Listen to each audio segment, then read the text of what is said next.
দীঘার সৈকত সরণিতে বিচের ধারে সদ্যজাত মৃত শিশুপুত্রের মৃতদেহকে ঘিরে চাঞ্চল্য ছড়ালো পর্যটন শহর দীঘায়। ঘটনায় জানা যায়, আজ সকালবেলায় new Digha police holiday home ঘাটের কাছে এক পলিথিনে রক্তাক্ত অবস্থায় সদ্যজাত মৃত শিশু সন্তানকে দেখতে পায় স্থানীয় মানুষজন। ওই পলিথিনের ব্যাগটিকে কাক তুলে নিয়ে যাওয়ার চেষ্টা করছিল।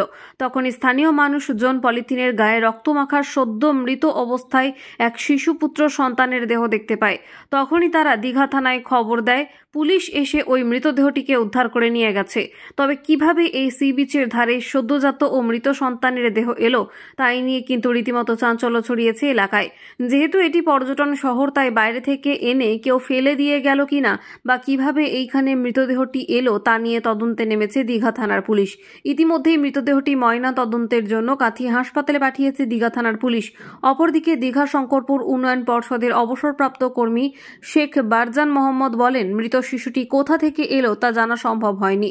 তবে পুলিশকে আমরা জানিয়েছি, পুলিশ এটি উদ্ধার করে ময়না তদন্তের জন্য কাঁথিতে পাঠিয়েছে। তবে পর্যটন শহরের মতো জায়গায় শিশু সন্তানকে কে বা কারা এইভাবে ফেলে দিয়ে গেল তা এলাকার মানুষকে ভাবাচ্ছে।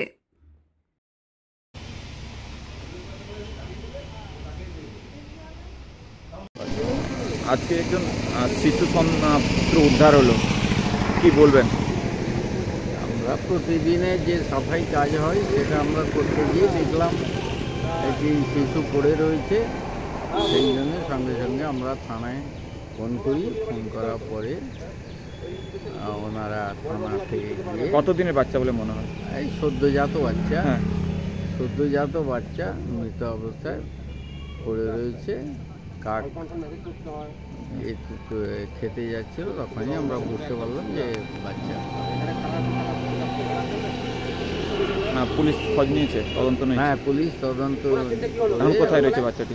ওটা বাচ্চা পুলিশ থানায় নিয়ে এসছে, থানা থেকে ব্যবস্থা নেবে বলে। কার কিছু পরিচয় পাওয়া গেছে? না, কোনো পরিচয় নেই।